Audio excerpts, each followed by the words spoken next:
नमस्कार। एक बार पुनः मैं ज्योति सहायक आचार्य हिंदी विभागाध्यक्ष आज के इस वीडियो में आप सभी का हार्दिक स्वागत करती हूँ। आज के इस वीडियो में हमारे अध्ययन का बिंदु स्नातकोत्तर उत्तरार्ध हिंदी साहित्य के अंतर्गत बिहारी लाल रहेगा। आज हम कवि बिहारी लाल जो कि रीतिकालीन कवि हैं उनके जीवन परिचय का अध्ययन इस वीडियो में करेंगे। कवि बिहारी लाल का जीवन परिचय। बिहारी लाल का जन्म 1595 ईस्वी ग्वालियर में हुआ और कहीं कहीं पर इनका जन्म जो अवधि है या कह सकते हैं सन है वह 1603 ईस्वी भी दिया गया है।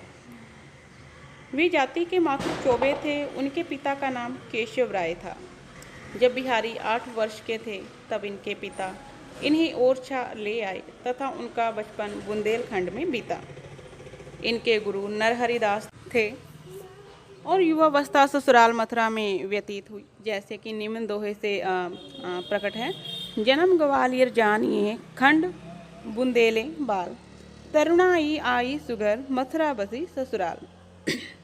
जयपुर नरेश स्वाई राजा जय सिंह अपनी नई रानी के प्रेम में इतने डूबे रहते थे कि वे महल से बाहर भी नहीं निकलते थे और राजकाज की ओर कोई ध्यान नहीं देते थे।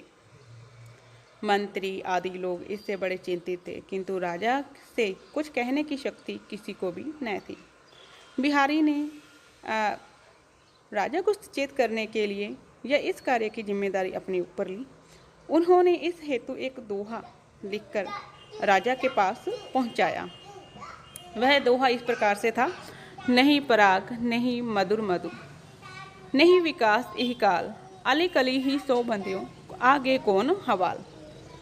इस दोहे ने राजा पर मंत्र जैसा कार्य किया। वे रानी के प्रेम पाश से मुक्त होकर पुनः अपने राजकाज को संभालने लगे।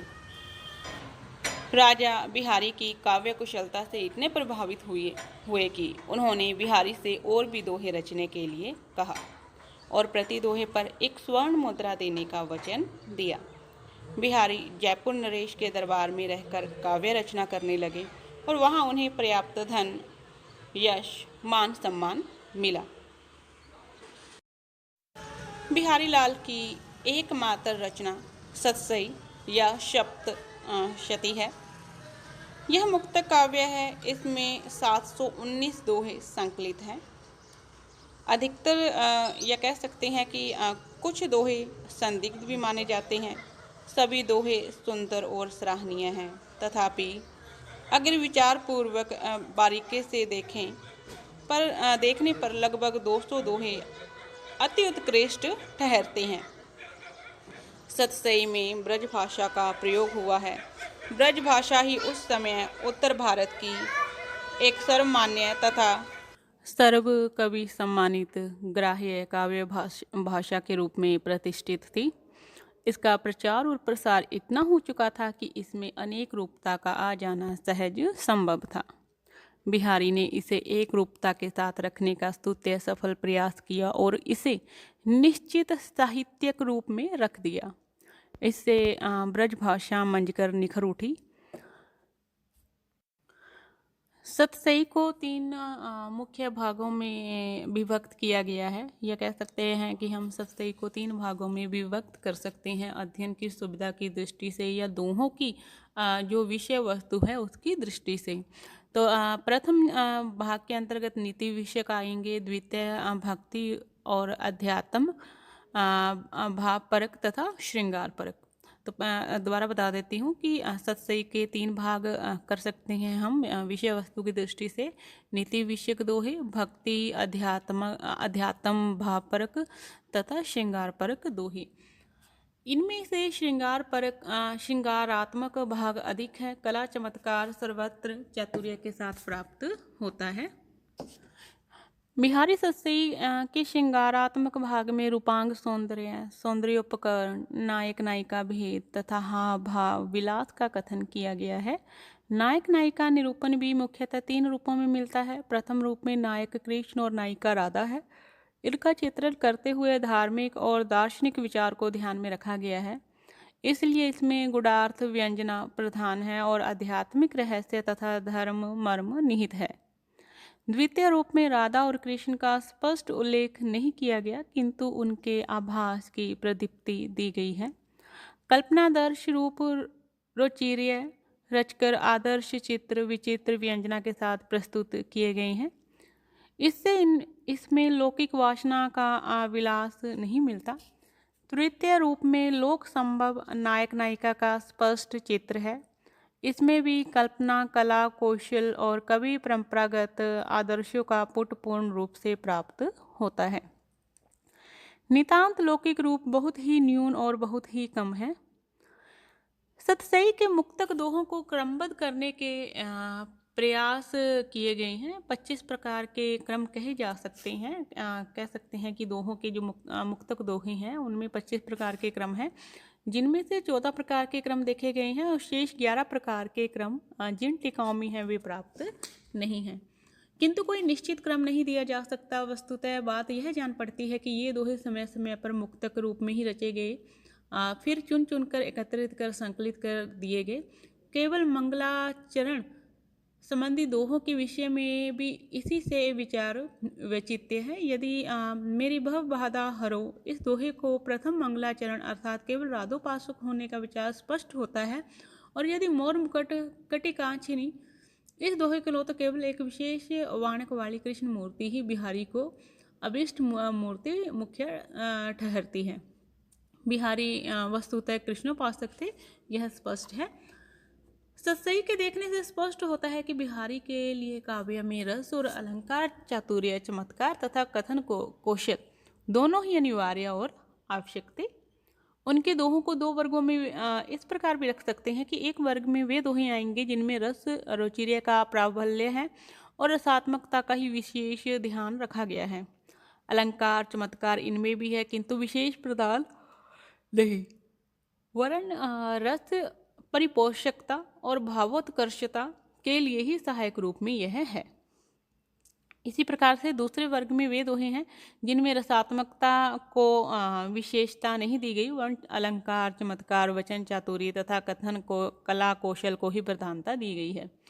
किसी विशेष अलंकार को उक्ति विचित्र के साथ सफलता से निभाया गया है। इस प्रकार देखते हुए भी यह मानना पड़ता है कि अलंकार चमत्कार को कहीं नितांत बुलाया भी नहीं गया। रस को उत्कर्ष देते हुए भी अलंकार कौशल का अपकर्ष भी नहीं होने दिया गया। इस प्रकार कहना चाहिए कि बिहारी रसालंकार सिद्ध कवि थे, रस सिद्ध ही नहीं।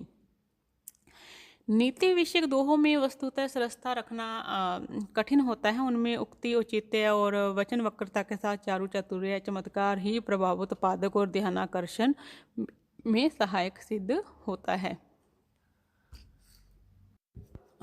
कवि बिहारी ने अपने पूर्ववर्ती सिद्ध कविवरों की मुक्तक रचनाओं जैसे आर्या सप्तशती, गाथा सप्तशती, अमरूक शतक आदि से मूल भाव लिए हैं। कहीं उन भावों को काट छांट कर सुंदर रूप दिया है, कहीं कुछ उन्नत किया है और कहीं ज्यों का त्यों ही सा रखा है।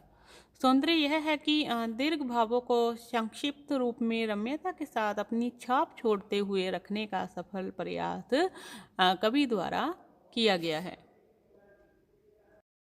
बिहारी सतसई पर अनेक कवियों और लेखकों ने टीकाएं लिखी हैं। कुल 54 टीकाएं मुख्य रूप से प्राप्त हुई हैं। रत्नाकर जी की बिहारी रत्नाकर नामक एक अंतिम टीका है, यह सर्वांग सुंदर है। सतसई के अनुवाद भी संस्कृत, उर्दू आदि में हुए हैं और कतिपय कवियों ने सतसई के दोहों को स्पष्ट करते हुए कुंडलिया आदि छंदों के द्वारा विशिष्टीकृत किया है। अन्य पूर्ववर्ती या परवर्ती कवियों के साथ भाव साम्य भी प्रकट किया गया है।